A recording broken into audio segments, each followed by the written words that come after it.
14 muertos, entre ellos 11 niños y 25 heridos, es el saldo de la explosión de un almacén de pirotecnia en Puebla. Es un fuerte impacto que daña las paredes, ni siquiera creo que tenía ventanas, y fractura la losa, que es una losa pues muy delgada, es la losa de bloques de concreto, que es la que se desploma y cae sobre quienes estaban adentro de la casa.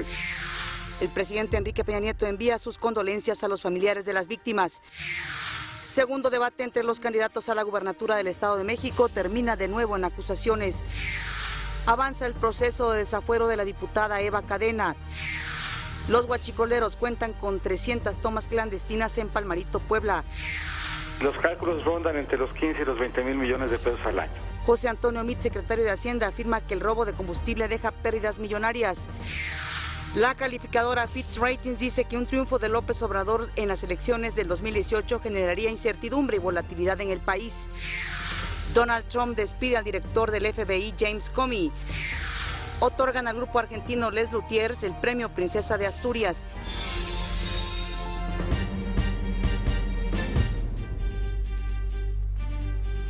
Hola, ¿qué tal? Muy buenos días. Qué gusto que nos acompañe en una edición más de México al Día. En este momento la temperatura en la Ciudad de México, 14 grados centígrados. Desde aquí, como siempre, un saludo muy afectuoso a quienes nos están viendo en el interior de la República Mexicana, especialmente también a las madres en su día. Saludo con gusto, como cada mañana, a Omar Cepeda. Omar. Así es, Pati, uno de los días más importantes del año, 10 de mayo del 2017. Muchas felicidades, Pati, por supuesto, a todas las madres que nos ven desde sus hogares. Es un placer informarles esta mañana. Saludo con mucho gusto a Griselda Yebra, quien se encuentra en la lengua mexicana de señas y quien también es madre. Muchas felicidades, Griselda. Acompáñenos, este es su informativo, le tenemos la noticia al día.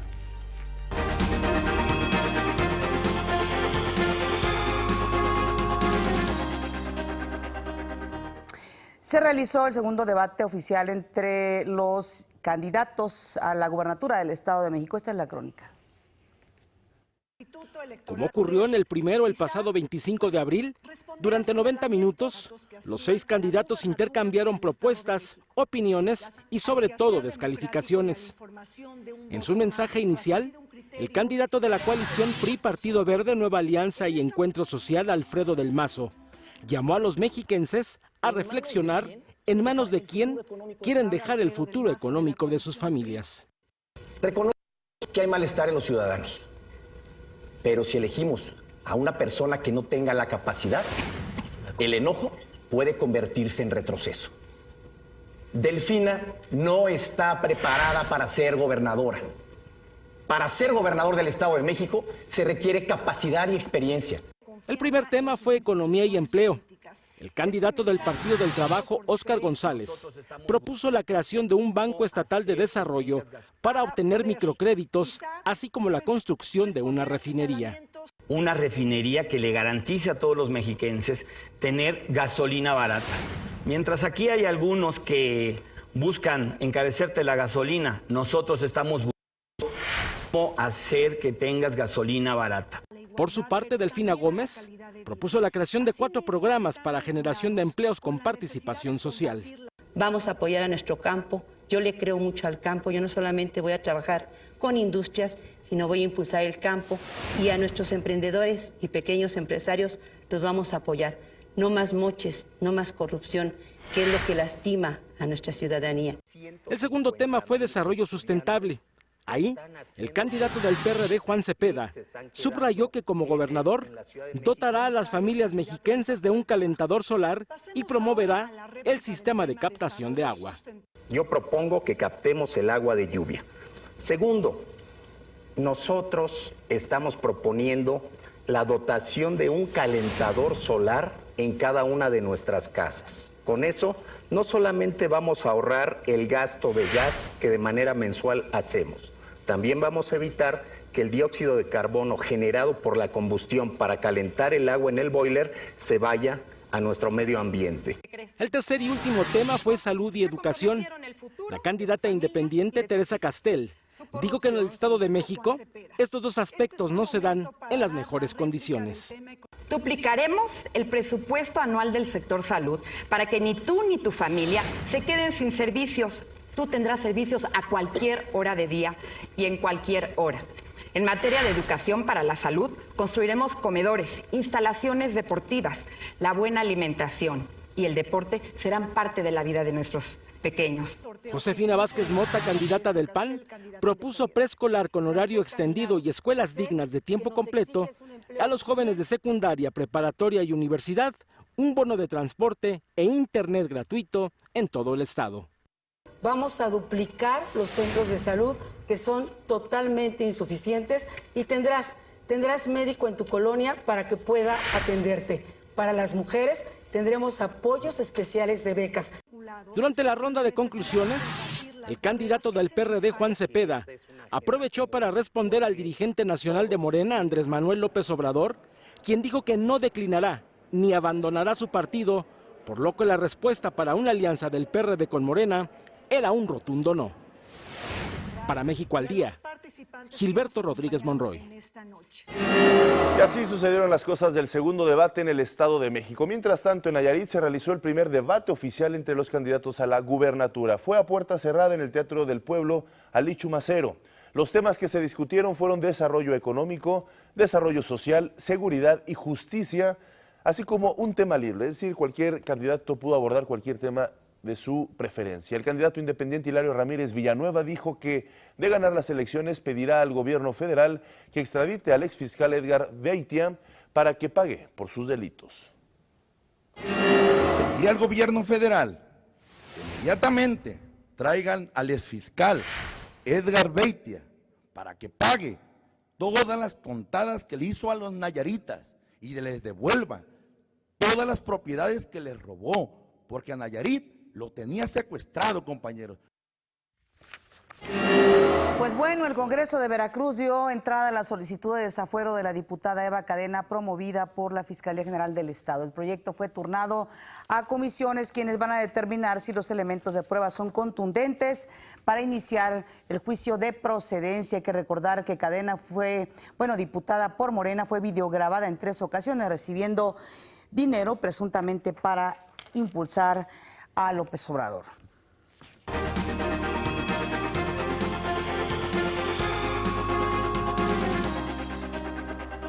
Luego de mantenerse en plantón indefinido por 18 días, los padres de los 43 normalistas de Ayotzinapa se reunieron con el subsecretario de Derechos Humanos de la Secretaría de Gobernación, Roberto Campa. Al término del encuentro, el abogado de los padres, Vidulfo Rosales, dijo que solicitaron una reunión con el Procurador General de la República, Raúl Cervantes, y con el secretario de Gobernación, Miguel Ángel Osorio Chong. Además, pidieron que se avance en las diversas líneas de investigación, entre ellas el posible trasiego de droga en los autobuses donde viajaban los normalistas. Hemos tenido un avance importante en este día en el establecimiento de la primera mesa y el compromiso de una reunión en los próximos días con el secretario de Gobierno. El avance que hoy tenemos es que se ha construido una ruta mediante la cual vamos a ir desahogando los 4 puntos que nosotros estamos exigiendo. El fiscal especial de la PGR para el caso Iguala, Alfredo Higuera, consideró que la investigación sigue firme. Aclaró que el hecho de que 2 de los detenidos hayan sido torturados para confesar solo anula sus declaraciones y no el conjunto de la investigación. En ese sentido, dijo a todos los detenidos que denunciaron haber sido víctimas de tortura que se les aplicó el llamado Protocolo de Estambul, es decir, el manual que se usa para documentar este tipo de casos. 2 resultaron positivos. Desde hace 5 años, una banda de delincuentes tiene el control de las tomas clandestinas en Palmarito, Puebla, así lo afirmó un habitante del poblado. Además, dijo que existen al menos 300 tomas de este tipo. El robo de combustible, dijo, se realiza a diario y generalmente por las noches para evitar ser ubicados por las autoridades. Vamos a hacer una pausa, regresamos con más información. Esto es México al Día.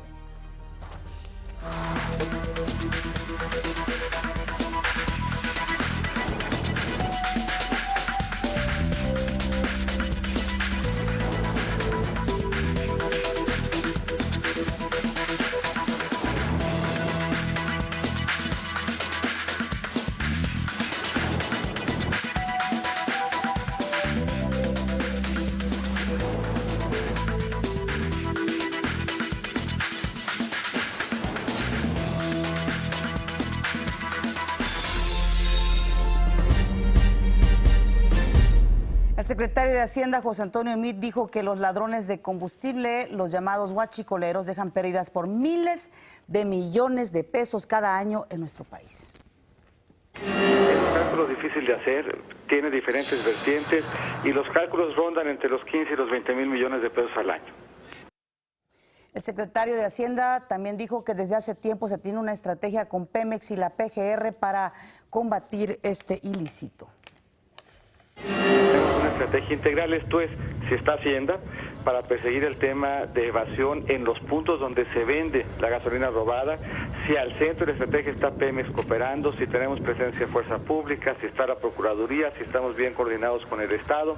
De algunos operativos que hemos hecho en gasolineras, 13 en el último mes, en donde hemos identificado alto potencial de defraudación y muy posiblemente la presencia de gasolineras o de gasolina robada. Por cierto, se reportó otro enfrentamiento entre elementos del Ejército y ladrones de combustible, esta vez en Tula Hidalgo. Elementos de la Secretaría de Seguridad del Estado fueron baleados por presuntos huachicoleros cuando intentaban detenerlos, por lo que fue necesaria la presencia de elementos de la Fuerza Armada.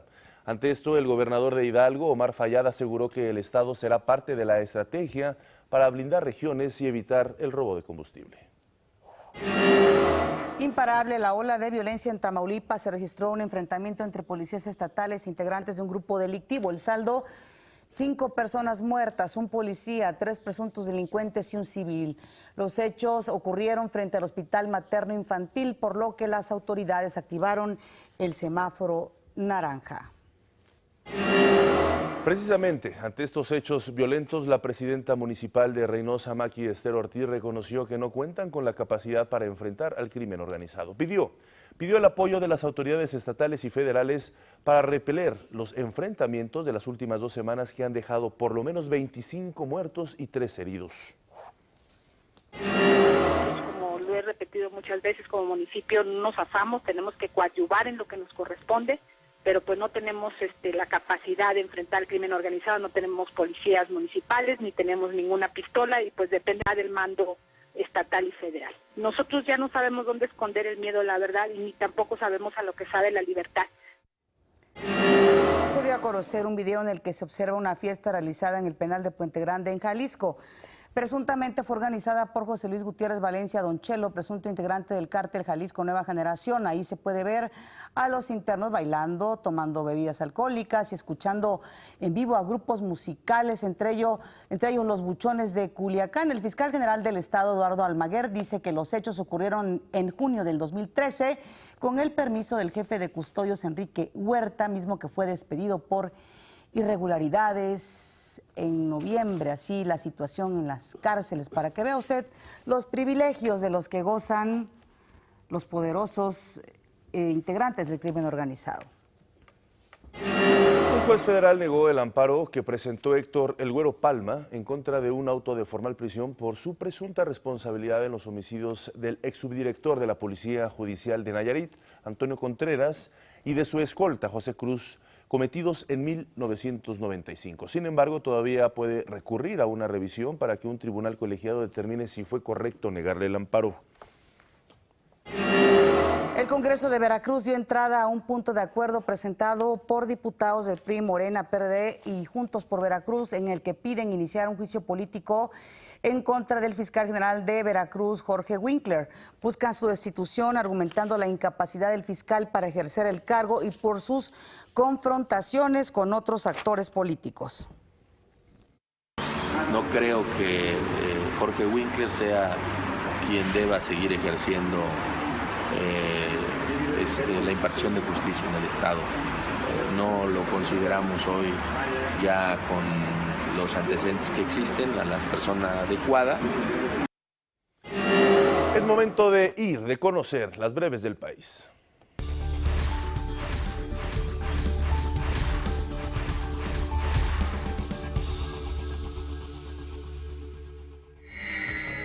La Comisión Nacional del Agua informó que la noche de este martes se formó la tormenta tropical Adrián en el Océano Pacífico.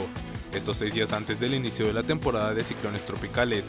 La Conagua también alertó de lluvias moderadas y ambiente frío en gran parte del país por la presencia del Frente Frío número 46. La Suprema Corte de Justicia de la Nación admitió a trámite una acción de inconstitucionalidad que interpusieron legisladores de oposición mexiquense contra el presunto uso de programas sociales con fines electorales en el Estado de México. El recurso legal fue promovido por 25 legisladores de los partidos de Morena, PRD, PAN y PT. La Comisión de Seguridad Pública de la Cámara de Diputados informó que está listo un proyecto de dictamen en materia de mando mixto policial, el cual integra las preocupaciones planteadas por la Secretaría de Gobernación y tiene un ajuste en el apartado de considerados y antecedentes, aunque deja intacta la minuta avalada por el Senado de la República. El presidente Enrique Peña Nieto se reunió en Los Pinos con su gabinete legal y ampliado para hacer un balance de los avances en los compromisos y metas del gobierno federal, sobre todo en lo que se refiere al cumplimiento de las 5 metas del Plan Nacional de Desarrollo México en Paz, incluyente con educación de calidad, próspero y con responsabilidad global. El presidente pidió a todos sus colaboradores entregar resultados concretos, sobre todo en materia de reformas estructurales. Por cierto, a través de su cuenta de Twitter, el presidente Enrique Peña Nieto y el secretario de Gobernación Miguel Ángel Osorio Chong enviaron sus condolencias a los familiares de las víctimas de la explosión de este almacén de pirotecnia en Chilchotla, Puebla. Ofrecieron todo el apoyo de la Federación a la comunidad y al gobierno estatal. El secretario de Gobierno de Puebla, Diodoro Carrasco, confirmó que son 14 los muertos y 25 heridos por esta explosión en el almacén de pirotecnia en Chilchotla. 11 de los muertos son niños. Era una casa de bloques de concreto, bloques grises. La explosión en este espacio cerrado, lo que me informan es que provoca un fuerte impacto que daña las paredes. Ni siquiera creo que tenía ventanas, y fractura la losa, que es una losa pues muy delgada, es la losa de bloques de concreto, que es la que se desploma y cae sobre quienes estaban adentro de la casa, que eran básicamente niños y algunos adultos, y son los que desafortunadamente y lamentablemente resultan fallecidos. Luego de estos hechos, el Coordinador Nacional de Protección Civil, Luis Felipe Puente, informó que se va a trabajar en la creación de una nueva norma que regule el manejo de pirotecnia fuera de los talleres. Después de la fabricación y el manejo en los lugares que tienen una licencia, la ciudadanía comprenda la importancia que tiene el manejo de estos instrumentos, de los cuales, como hemos observado ya en varias ocasiones, por irresponsabilidad en el resguardo o en el manejo, suceden tragedias como esta. Esta medida, dijo, buscará que exista una corresponsabilidad de las personas que compran cohetes, pues pese a las medidas de seguridad en las fábricas de pirotecnia, los últimos accidentes se han dado por culpa de los consumidores. Todas aquellas líneas de acción que permita que la ciudadanía tenga una corresponsabilidad al respecto del manejo de la misma. Ayer fue la Asamblea Nacional del PRI, ahí el presidente Enrique Ochoa hizo un llamado a los mexicanos para cuidarse de los populismos. Por el bien de nuestros hijos y de nuestros nietos, por el bien de todo México, cerrémosle el paso al populismo en nuestro país. Es una oportunidad para distinguirnos de otros partidos políticos, partidos que están marcados por la división interna, la lucha del poder por el poder y los liderazgos mesiánicos, obsesivos y populistas. El senador de Estados Unidos, John McCain, aseguró que no sería benéfico para la relación con México que en nuestro país se elija a un presidente antiamericano en las votaciones del 2018. Esto, dijo, pondría en riesgo diferentes aspectos de la cooperación bilateral. Si se elige un presidente de México que sea antiamericano o de la extrema izquierda en muchos aspectos, no será bueno. No será bueno por muchas razones, entre ellas la cooperación en la lucha contra las drogas. Cuando hablamos de querer continuar con un tratado de libre comercio, no ayuda como lo haría un candidato proamericano. Estoy muy preocupado por las elecciones de México. De acuerdo con la calificadora Fitch Ratings, es un interesante análisis el que hace. Un triunfo de Andrés Manuel López Obrador en las elecciones presidenciales de 2018 generaría incertidumbre y volatilidad en México. Esto debido a los cambios que podría implementar al llegar al poder, sobre todo en materia macroeconómica.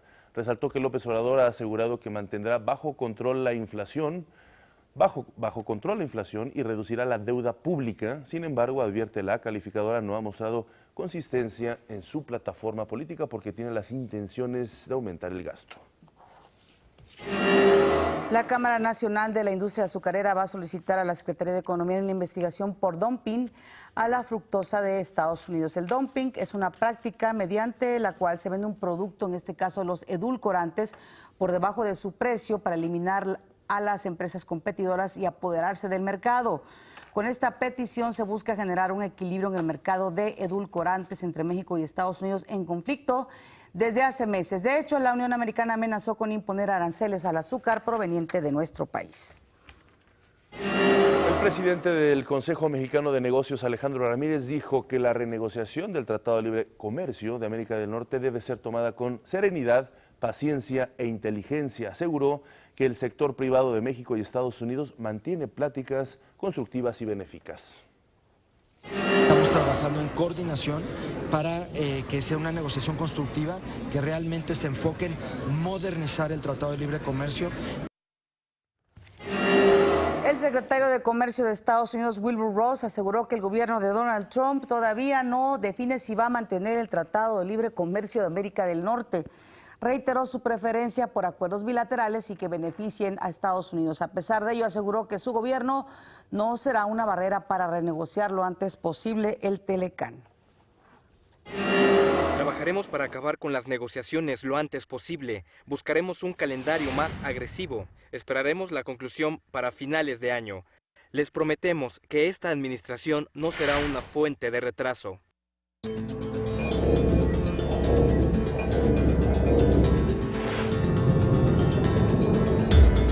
Nueva polémica y crisis política en el gobierno de los Estados Unidos después de que su presidente Donald Trump despidiera al director del FBI, James Comey.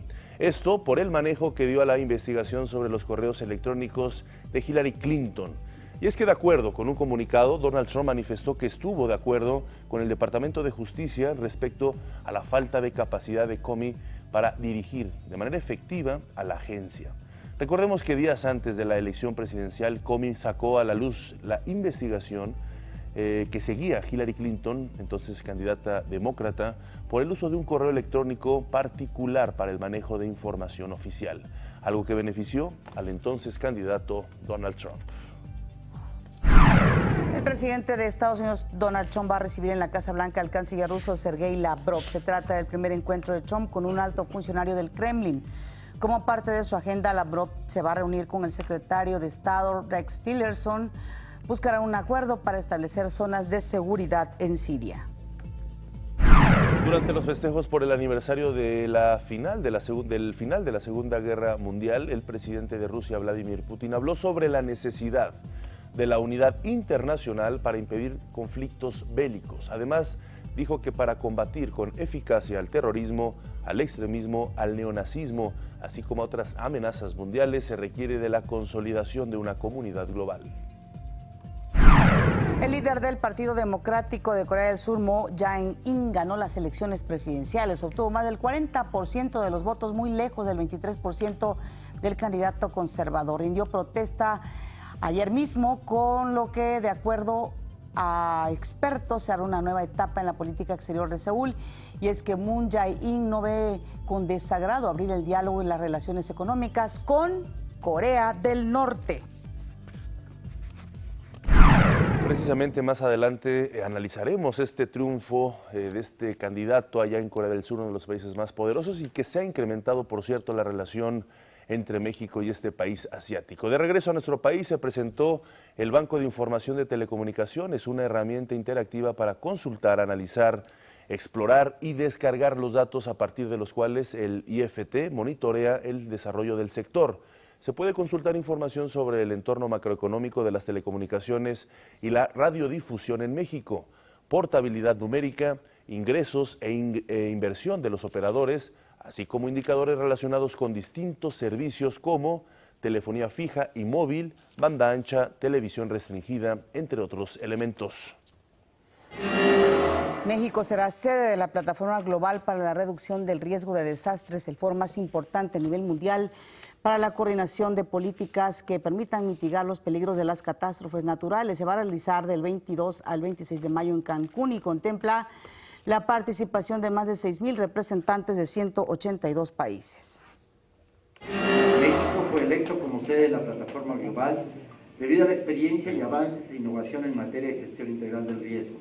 Será una gran oportunidad para conocer y discutir los avances globales sobre el monitoreo del marco de Sendai, compartir prácticas de reconstrucción, prevención y protección de infraestructura crítica y cooperación internacional, así como los avances en alertas tempranas frente a fenómenos naturales.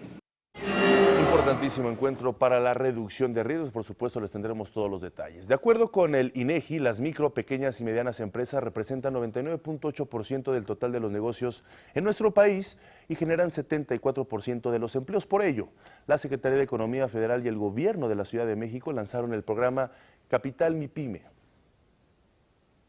Los empresarios mexicanos tienen dos opciones, o construir muros o tender puentes a estas pequeñas empresas. En una época de incertidumbre, en donde debemos de voltear a ver cómo fortalecemos nuestro mercado interno, donde logremos que las grandes empresas de nuestro país, que son las que mayor riqueza están generando, se conecten de manera real con las pequeñas y medianas empresas, generaremos un círculo virtuoso y generaremos al final de cuentas bienestar. Muchísimas gracias a quienes nos vieron en esta primera media hora. Vamos al resumen.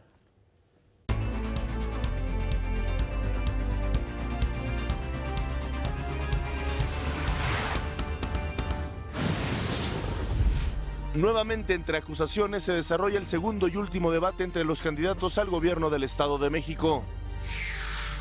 Padres de los 43 normalistas desaparecidos de Ayotzinapa concluyen plantón en Reforma después de 18 días. Avanza el proceso de desafuero de la morenista Eva Cadena, turnan proyecto a comisiones para su aprobación. El presidente Enrique Peña Nieto envía sus condolencias a los familiares de las 14 víctimas por la explosión de pirotecnia en Puebla.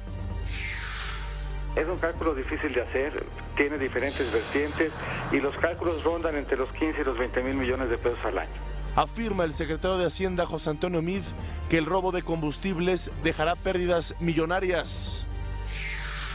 Al menos 5 muertos por enfrentamiento entre policías estatales y grupo delictivo en Tamaulipas. Despide Donald Trump al director del FBI, James Comey. Más adelante abren muestra de la legendaria banda Pink Floyd en el Museo de Inglaterra. La Juventus vence al Mónaco y es el primer finalista de la Champions League. Hoy juega Atlético y Real Madrid por el segundo boleto de la final. Esta mañana me da mucho gusto que esté aquí en el Estudio de México al Día. Esta mañana damos la bienvenida al Estudio de México al Día. Hubo elecciones en Corea del Sur después de un escándalo político con su ya expresidenta. Vamos a analizar quién es el que triunfó, por qué Corea del Sur es importante en la escena global, pero también por qué es importante para México. Por ello nos comunicamos con Claudia Lara Arriaga. Ella es investigadora de la Facultad de Ciencias Políticas y Sociales de la UNAM. Muy buenos días, gracias por estar con nosotros en México al Día para analizar este importante tema. En primera instancia me gustaría preguntarle cuál es el perfil del nuevo presidente de Corea del Sur. Hola, ¿qué tal? Muy buenos días, Omar. Gracias por la invitación a tu programa. Y bueno, el líder liberal Moon Jae-in forma parte del Partido Democrático, es un abogado especialista en derechos humanos que tiene una agenda de cambios y reformas en materia de política exterior y doméstica y que es un presidente electo liberal después de 10 años de partidos conservadores en Corea del Sur. Claudia, buenos días. Y el hecho de que sea un liberal, ¿cómo podría impactar, por ejemplo, en las relaciones particularmente con México, con América Latina? También escuchamos que es una persona que se muestra pues abierto al diálogo incluso con Corea del Norte. Sí, Pati, muy buenos días. Pues en efecto, va a tener una serie de cambios tanto para México, América Latina y evidentemente dentro de la agenda de Donald Trump. ¿Y por qué? Porque muestra una política abierta hacia Corea del Norte y hay desde la administración de la expresidenta Park Geun-hye, hay una agenda de una política de defensa antimisiles que el nuevo mandatario pues quiere hacer una serie de disposiciones en contra de ese sistema de defensa antimisiles. Y bueno, las oportunidades para México van a ser de manera muy positiva, puesto que el presidente electo quiere tener relaciones abiertas no solamente con Corea del Norte, Estados Unidos, China, sino también con América Latina. ¿Cómo se ha venido desarrollando precisamente la relación entre México y Corea del Sur en materia económica, en materia de personas que viven aquí? Incluso se tiene ya previsto un vuelo directo entre Seúl y la Ciudad de México. Bueno, hay un acuerdo de asociación económica entre México y Corea del Sur, sin embargo este acuerdo no ha rendido los frutos esperados, y con toda esta serie de cambios que se han dado en el marco de la agenda de México y la política exterior de Donald Trump, pues bueno, se van a hacer más.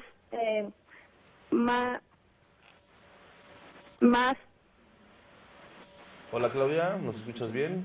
Se está cortando la llamada, nos quedamos con el más, nos dejó justo en el punto climático de su análisis. Más que, bueno, pues lamentablemente se nos fue la llamada. Le agradecemos a Claudia que haya estado con nosotros en México al Día, analizando este importante tema. Hay que recordar que Corea del Sur viene de una desestabilización política tras los casos de corrupción de la expresidenta, pero como buena democracia lo solucionaron rápido y permitieron instaurar rápido las elecciones y permitieron que un presidente ya esté tomando las riendas de este importante país asiático. La Comisión Nacional de Derechos Humanos presentó ante el Pleno de la Suprema Corte su informe de labores 2016.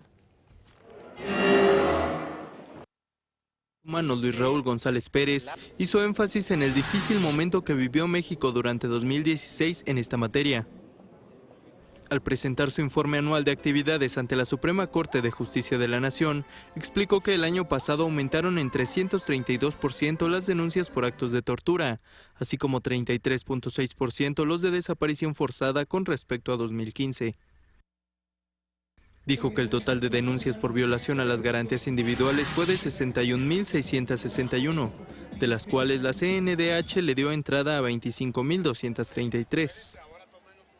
González Pérez sostuvo que su labor es que la ley se aplique en todos los casos, protegiendo a los ciudadanos de los abusos de las autoridades.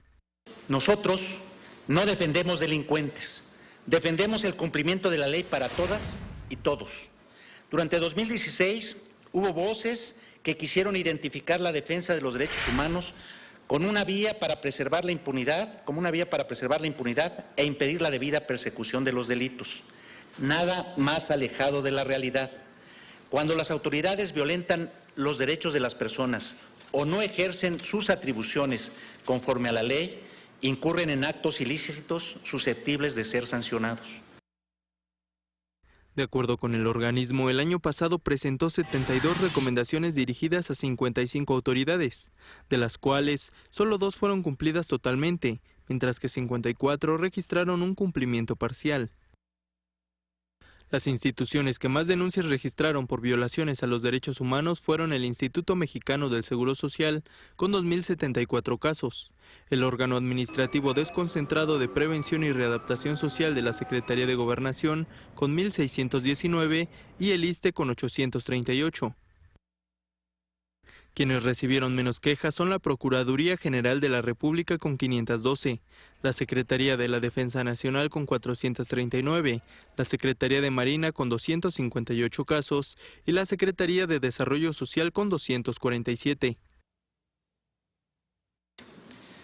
Las presuntas violaciones a derechos humanos que se reclamaron con mayor frecuencia durante el 2016 fueron prestación indebida del servicio público en 2.299 casos, omitir proporcionar atención médica, 2.155. Faltar a la legalidad, honradez, lealtad, imparcialidad y eficacia en el desempeño de las funciones, 1.417. Detención arbitraria, 548. Trato cruel, inhumano, degradante, 528. Negligencia médica, 483. El informe revela que la Ciudad de México, el Estado de México, Chiapas, Tamaulipas, Veracruz y Oaxaca fueron las entidades federativas con mayor número de reportes en agravio a los derechos humanos. Para México al Día, Antonio López. La Suprema Corte de Justicia de la Nación aprobó que los adolescentes a partir de los 14 años de edad puedan ser sujetos a prisión preventiva o arresto domiciliario si cometieron un delito grave. Vamos a analizar este tema porque ha causado pues bastante polémica al respecto por tratarse precisamente de menores de edad. Nos comunicamos con Alicia Azzolini. Ella es investigadora de la UNAM y miembro de la Academia Nacional de Ciencias Penales, de la UAM, perdóneme usted. Muy buenos días, gracias por estar con nosotros. Pues una decisión interesante que vale la pena poner sobre la mesa porque pues hay muchos jóvenes menores de edad que se han involucrado precisamente en las filas del crimen organizado y han cometido pues verdaderos crímenes y por ello se toma esta resolución. Desde su perspectiva, ¿cuáles son los alcances de esta medida de la Suprema Corte? Sí, buenos días Omar, Pati, y a los radioescuchas. Mire, la resolución de la Corte lo que ha hecho es resolver una acción de inconstitucionalidad contra una medida que ya está establecida en la Ley Nacional de Justicia para Adolescentes y una medida que de hecho ya se está aplicando, que es que los adolescentes entre 14 y menos de 18 años puedan ser sujetos a prisión preventiva, esto es, puedan estar privados de la libertad durante el proceso mientras se juzgan algunos delitos. Lo que sí me parece importante resaltar, que la Corte también lo ha hecho, es que esto no es en automático, esto es, no es todos los adolescentes que cometan alguno de los delitos que vienen en el artículo 164 de la propia ley, inmediatamente van a estar sujetos a internamiento preventivo. Lo que dice la ley y lo que la Corte ha dicho que está bien, o sea, la Corte finalmente ha respaldado lo que dice la ley. Sí. Dice, bueno, en casos extremos, si no hay otra medida cautelar, si no hay otra medida para evitar que ellos evadan el proceso, si no hay otra medida para proteger a la víctima, si no hay otra medida para proteger, en fin, las pruebas, todo lo relacionado con que se lleva adelante el proceso, entonces pueden estar sujetos a prisión preventiva. Que en realidad la palabra correcta sería internamiento preventivo.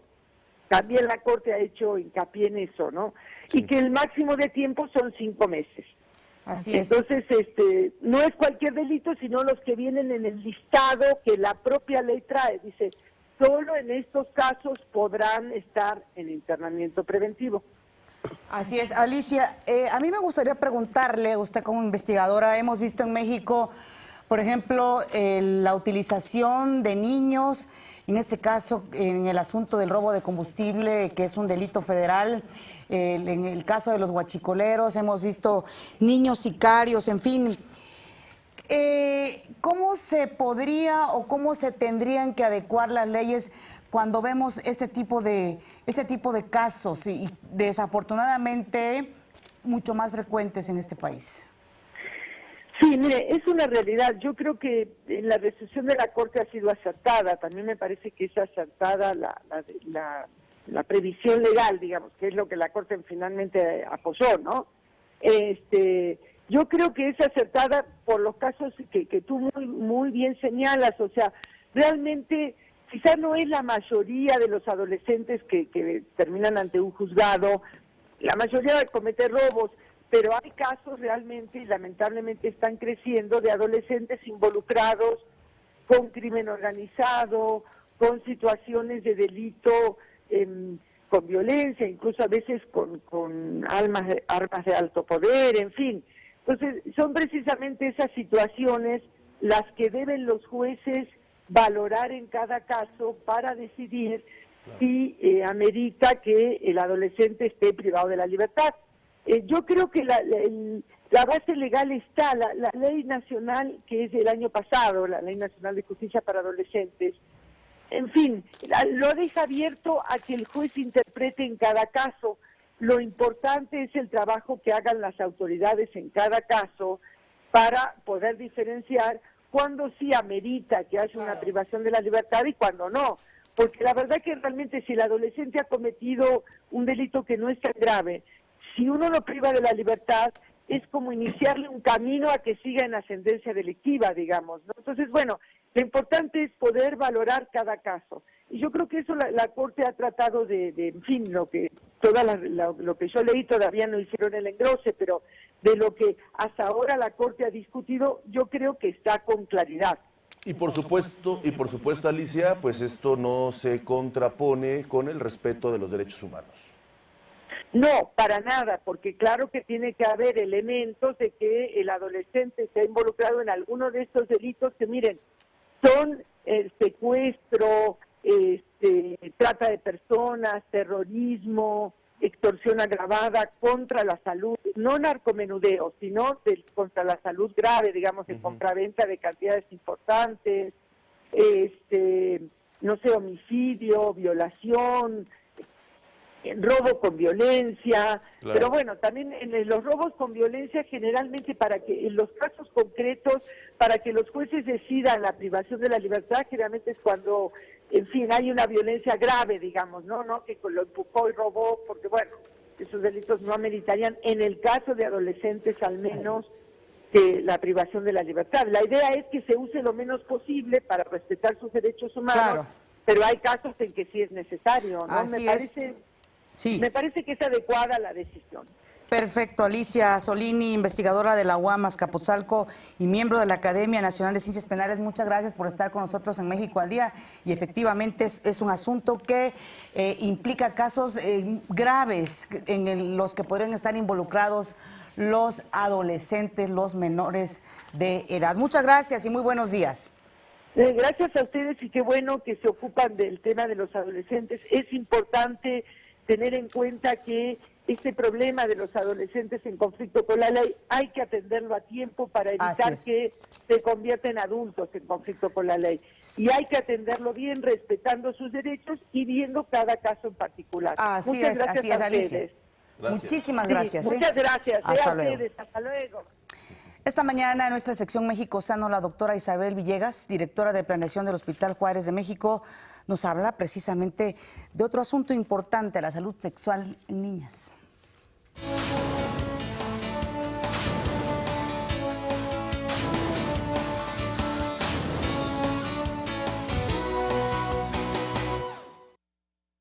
El cuidado de la salud sexual en las adolescentes inicia desde la infancia.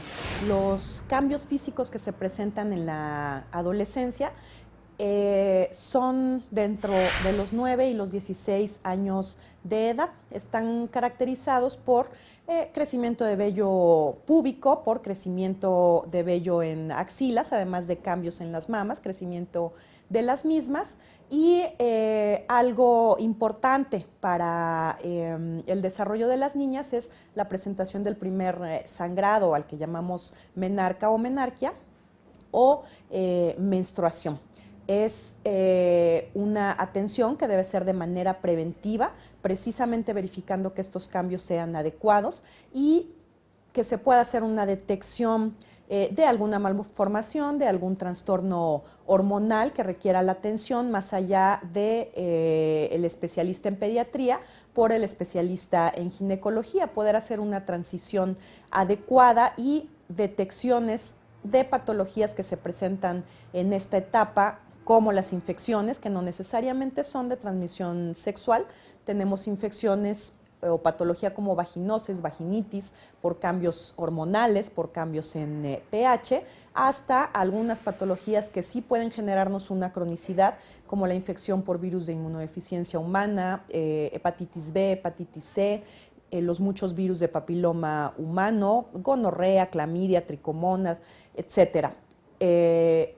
Esto debe de atenderse porque a la larga puede generar también incluso daños a la salud reproductiva, como esterilidad o infertilidad, y contagios obviamente a las parejas varones y posteriormente a otras niñas. Por lo que lo más relevante a mencionar es que el cuidado debe ser de manera preventiva para esa transición entre la infancia y la adolescencia en las niñas. Gracias.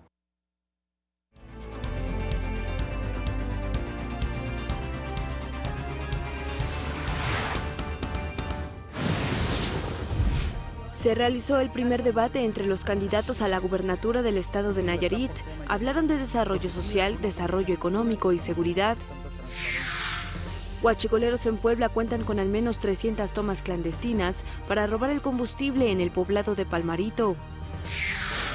Se reportó otro enfrentamiento entre elementos del ejército y ladrones de combustible, esta vez en Tula, Hidalgo. La presidenta municipal de Reynosa, Maqui Ester Ortiz, reconoció que no cuentan con la capacidad para enfrentar al crimen organizado. No tenemos policías municipales ni tenemos ninguna pistola y pues dependerá del mando estatal y federal. Un juez federal negó el amparo que presentó Héctor El Güero Palma en contra de un auto de formal prisión por su presunta responsabilidad en 2 homicidios. El líder del Partido Democrático, Moon Jae-in, ganó las elecciones presidenciales en Corea del Sur. Más adelante, YouTube y Facebook buscan competir contra Netflix. Y en los deportes, toda la actividad de los playoffs de la NBA.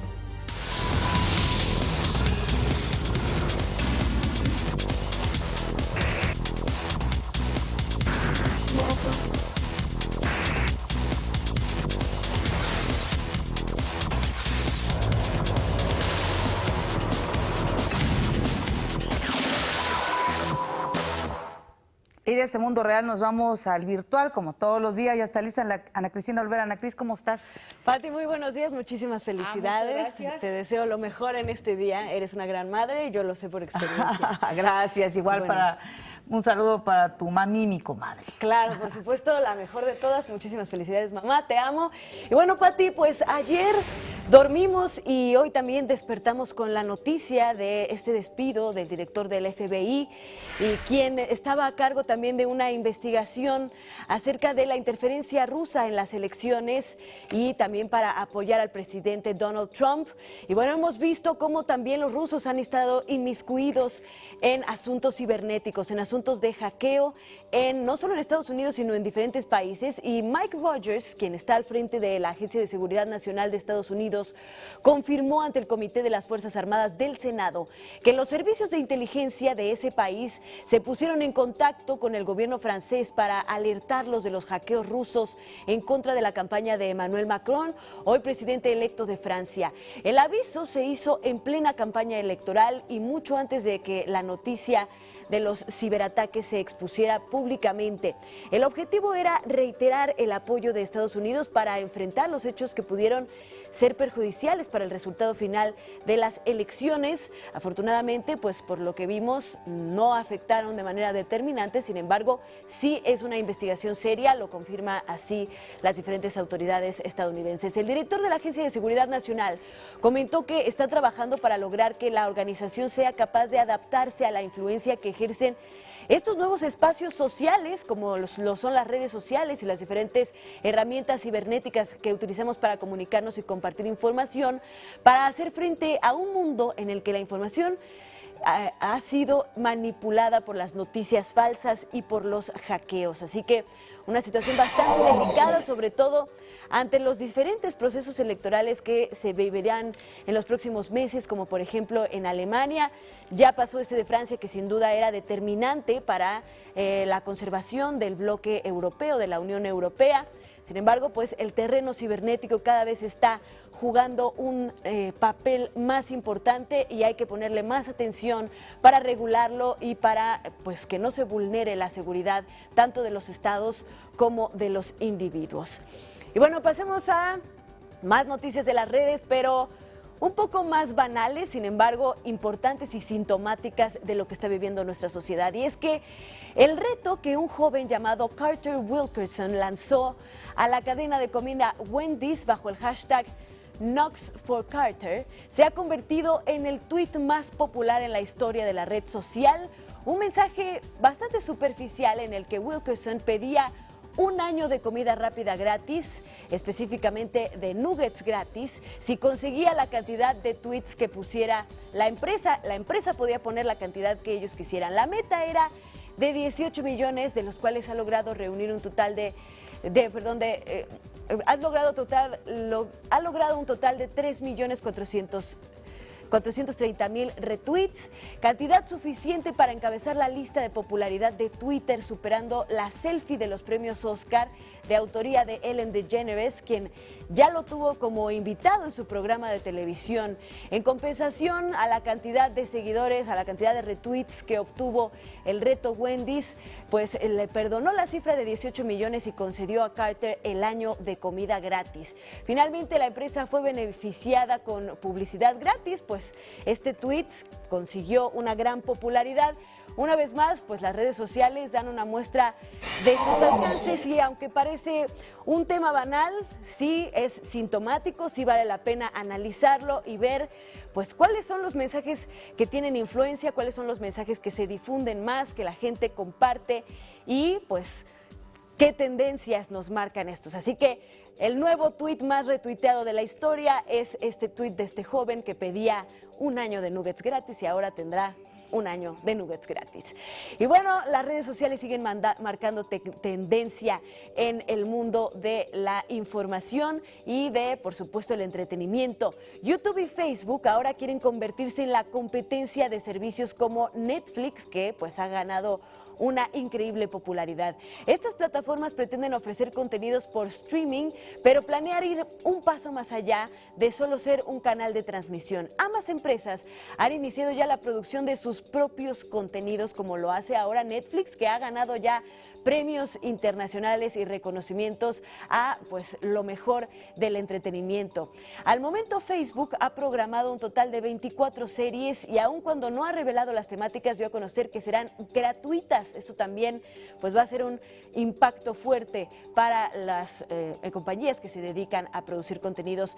Facebook recuperará la inversión a través de la publicidad y para tener acceso basta con tener una cuenta dentro de la red social. Por su parte, YouTube tiene en puerta la producción de 40 proyectos con una gran variedad de propuestas desde reality shows hasta series. Dentro del elenco de productores ya figuran nombres como Ellen DeGeneres misma y Kevin Hart. Sin embargo, a diferencia de Facebook, los contenidos sí serán parte de un paquete que pedirá una suscripción por $35. Cabe mencionar que los servicios de suscripción, como lo son Netflix, como lo son Spotify en la música, o como ahora está también apostando YouTube, o los servicios como Amazon, están ganando cada vez más popularidad. Los analistas dicen que estamos listos para volver a pagar por los contenidos que en los años recientes pues estábamos acostumbrados a obtener ya de manera gratuita, pero mediante esta modalidad de suscripciones, mediante las cuales podamos tener acceso ilimitado a una serie de producciones originales o también compartidas. Y bueno, ahora YouTube y Facebook se unirán a esta propuesta. Así que esta es la información el día de hoy. Regresamos contigo, Pati. Muchas gracias, Anita. Vamos a una pausa. Regresamos, por supuesto, en México al Día.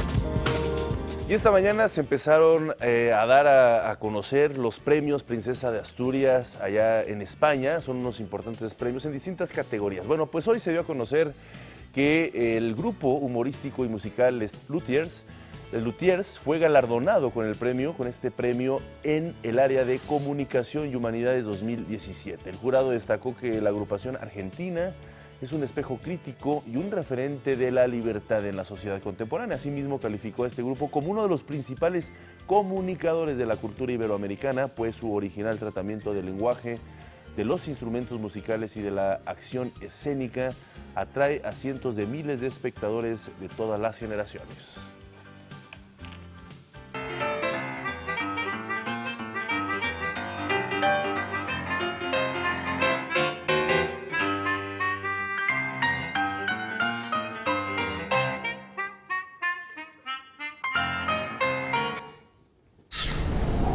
Exiliados, la única obra de teatro que escribió el autor irlandés James Joyce, se presenta en el Centro Cultural del Bosque. Tendremos que elegir entre Inglaterra y Europa. Yo soy un vikingo. ¿En serio? Desciendo de los vikingos negros, por eso me gusta venir aquí.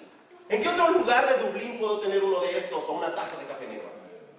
El hombre que bebe café negro conquistará Irlanda. Considerado como uno de los iniciadores de la literatura contemporánea, James Joyce escribió Exiliados en 1918 a la par de Ulises, su obra cumbre. Pretende ser una comedia, así es como lo concibió Joyce, aunque en el fondo creo que tiene un profundo sentimiento de pérdida, de desarraigo. La puesta en escena trata de acentuar eso. El montaje trata de la infidelidad, tema que obsesionó al gran escritor irlandés a lo largo de su vida. Los personajes viven en la duda, parecería que son adictos a la duda. De alguna manera Richard provoca esto que ustedes vieron, la posibilidad de la infidelidad. ¿Estás celoso? No. Sí, está. No estoy celoso de qué. ¿Por qué te recibo? Solo fue eso. Sí, solo fue eso. Bueno, y dijo que me esperaría. Es un juego de poder. Entonces, junto con la convención moral, junto con la moralidad cristiana, contrapuesto con la pasión y el deseo que pueden sentir una persona por otra, está el juego de poder también. Admirador del dramaturgo Henrik Ibsen, Joyce estructuró Exiliados como un drama intenso e íntimo, donde sus 4 protagonistas se traicionan, se aman y sufren al mismo tiempo. Dios, según él, según Robert, dice, ¿quién les dijo que estaban hechos para estar con una sola persona? Fueron creados para entregarse libremente a muchas. Defendiendo la otra parte, cuando tú amas a alguien profundamente, es difícil compartirla. Y será obviamente educación, lo social y lo que quieras, pero uno sufre si el otro se va con otra persona. Y creo que la obra plantea justamente esa duda. La obra se presenta de jueves a domingo en el Teatro El Granero Javier Rojas, del Centro Cultural del Bosque, hasta el 9 de julio. Para México al Día, Rufino Enríquez González.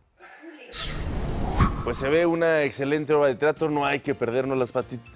Bella, 30 pesos el jueves. Fíjate, y además excelentes Porque es el día del actores. teatro, ¿no? Todos los jueves Claro, son 30 pesos claro. con unas grandes obras, con unas grandes temáticas. James Joyce, un gran, estos actores que forman parte Sí, de... buenísimos, pero además, digo, como tú dices, el precio bastante accesible. Es una forma también de apoyar el teatro y la que cultura se en hace este muy buen país, teatro, ¿no? por cierto, aquí en México. Así es. Y bueno, pues con el propósito de apoyar a los jóvenes autores del país, se presentó la 4ª convocatoria al concurso de composición Arturo Márquez para Orquesta de Cámara 2017, que estará abierta hasta el 13 de septiembre. En el certamen podrán participar músicos mexicanos y extranjeros y extranjeros residentes en el país, menores de 40 años, con piezas inspiradas en géneros musicales tradicionales o populares como el danzón, el bolero, el corrido, el tango y el rock. Se premiarán 3 obras con 50,000 pesos, los cuales se interpretarán en el 6º Festival Artístico de Otoño.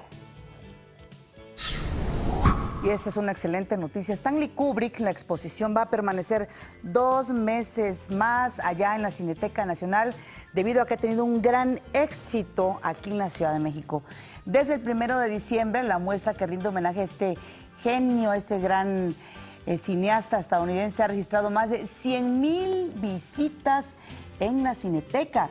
Está conformada por más de 900 piezas. La exhibición seguirá abierta hasta el 30 de julio, de martes a domingo, de 12 a 21 horas. También una oportunidad de verdad de conocer parte del entorno de este gran cineasta, el gran Stanley Kubrick. Ya que está ahí, mejor que también se quede una gran película de las que proyectan en Sí, hombre, ¿cuál te gusta? A ver, dime, ¿cuál te gusta de Stanley Kubrick? No, ¿Tu pues favorita? A mí, La Naranja Mecánica, para mí esa marcó una época en mi vida en términos de la apreciación hacia lo cinematográfico. ¿La tuya? Pues Naranja Mecánica, pero también Lolita. De Stanley Kubrick, claro. Bueno, pues no se la pierdan. Y en Londres, vámonos hasta Londres, de Coyoacán a Londres, se presentó en la Galería Tate Modern. Ahí se presentan más de 250 piezas del artista suizo Alberto Giacometti, mejor conocido por sus esculturas de figuras humanas alargadas. La muestra busca posicionar a Giacometti como uno de los artistas más sobresalientes del siglo XX junto a los renombrados Matisse y Picasso. Entre las piezas icónicas de la retrospectiva se encuentra la escultura Mujer con el cuello cortado, la más surrealista de este artista plástico. La primera muestra retrospectiva que recorre los 50 años de historia de la banda de rock Pink Floyd abrirá sus puertas en Inglaterra. La recopilación permite al público sumergirse en el exclusivo mundo de una banda que se tornaría en un ícono cultural del siglo XX a través de un total de 350 objetos, algunos de ellos inéditos hasta la fecha. Titulada Pink Floyd, sus restos mortales, la exposición será inaugurada el 13 de mayo y podrá visitarse hasta el 1 de octubre en el Victoria and Albert Museum de Londres. Y vámonos a otro museum, pero este es México.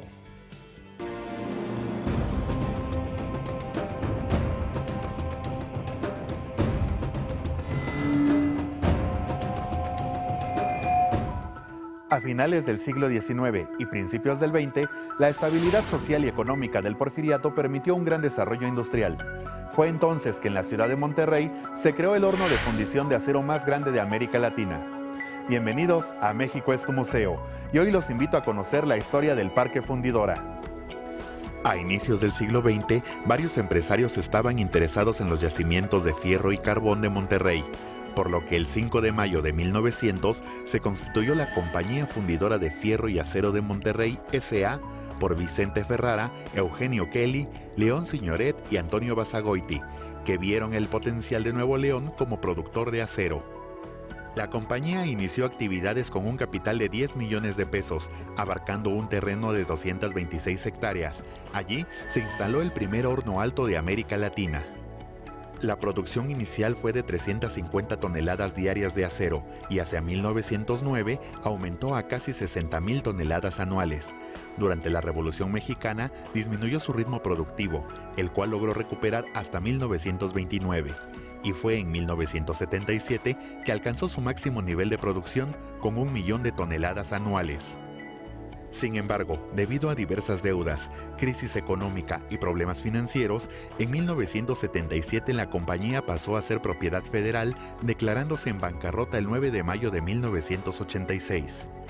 Finalmente, después de liquidar a empleados y obreros en 1989, el presidente Miguel de la Madrid cedió los terrenos de la antigua fundidora al gobierno de Nuevo León para crear un espacio verde con museos, parques temáticos, centros culturales y recreativos, conocido ahora como Parque Fundidora, del que destaca el Horno 3, que actualmente es conocido como el Museo del Acero. Si deseas conocer más sobre la industria siderúrgica mexicana, te invito a visitar el Parque Fundidora y el Museo del Acero Horno 3, así como disfrutar de las múltiples actividades y sitios recreativos que ofrece. El 24 de febrero de 2001, el Parque Fundidora fue nombrado Museo de Sitio de Arqueología Industrial, y el 10 de noviembre de 2009, el Horno 3 fue declarado Monumento Artístico por el Instituto Nacional de Bellas Artes, convirtiéndose así en una pieza más del enorme acervo que hace de nuestro país un gran museo que puedes disfrutar en todo momento, porque México es tu museo. Muchísimas gracias, Benjamín, y permítanme comunicarles que la PGR acaba de emitir un comunicado donde el Procurador General de la República, el doctor Raúl Cervantes Andrade, designó al maestro Ricardo Sánchez Pérez del Pozo como el nuevo fiscal especial para la atención de delitos cometidos contra la libertad de expresión, la FEADLE. El maestro Sánchez Pérez del Pozo es abogado por la Escuela Libre de Derecho y cuenta con estudios de maestría en Derecho Internacional y Derechos Humanos por la Universidad de Northwestern en Chicago, en los Estados Unidos. Gracias. Y este miércoles a las 12:30 horas el presidente Enrique Peña Nieto inaugurará los hospitales materno, infantil y general de la zona número 1 del IMSS, esto en el estado de Colima. Vamos ahora a nuestro resumen.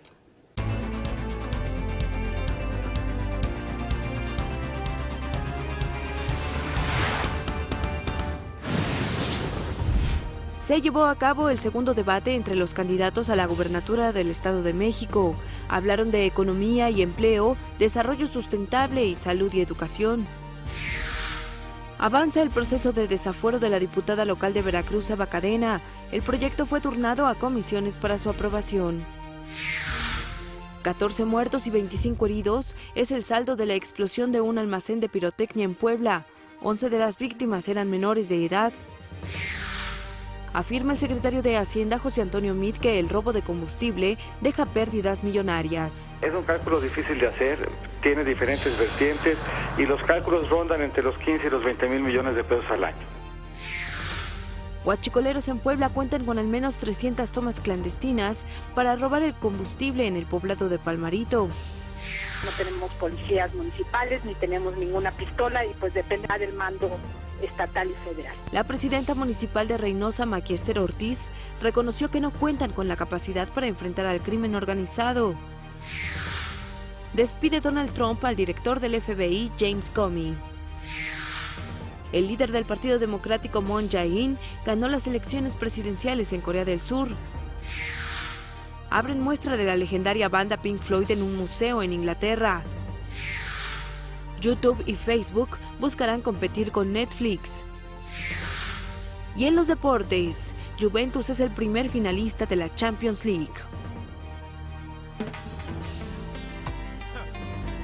Pues disfruten mucho este día, las madres, los hijos, las hijas, pásenla bien, coman rico, sonrisas, regalos, el fin de día festivo. Muchísimas felicidades, ¿no? Así es. Un abrazo. Les recuerdo que este es un esfuerzo informativo de Televisión Educativa. Un saludo a todos. Abrazo.